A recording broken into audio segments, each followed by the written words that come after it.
මෙතන තියෙන්නේ මිශ්‍ර භෝග වගාවක්. ඉතින් මේකේ ඔබට බලා ගන්න පුළුවන් ඇත්තටම අඹ වගාවක් අතර නාරම් වගාවක්.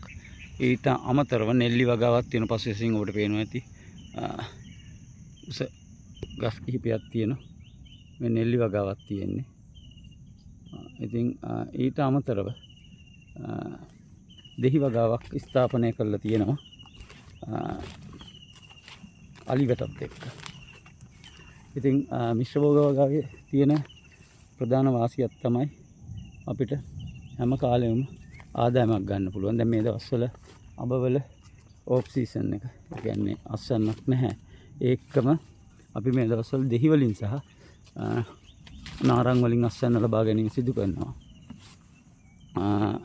එතකොට අපි මෙහෙකදී විශේෂයෙන් සැලකිලිමත් වෙන්න ඕන. විශේෂයෙන් මෙවැනි වගාවකදී මේ භෝගයන් අතර තරඟයක් ඇති වෙනවා. හිරු එළිය, පොහොර, ජලය සඳහා. ඒ වගේම යම් යම් ලෙඩ රෝග සහ කෘමි හානි පැතිරීමේ අවදානමක් තියෙනවා. ඉතින් මේ ගැන සැලකිලිමත් වෙන්න ඕන.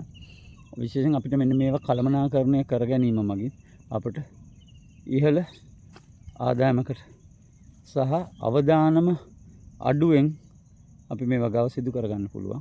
ඉතින් මේකදී අපි කප්පාදු ක්‍රම විශේෂයෙන් භාවිතා කරනවා. මොකද පරතරයන් වෙනස් නොවී පවත්ව ගන්න.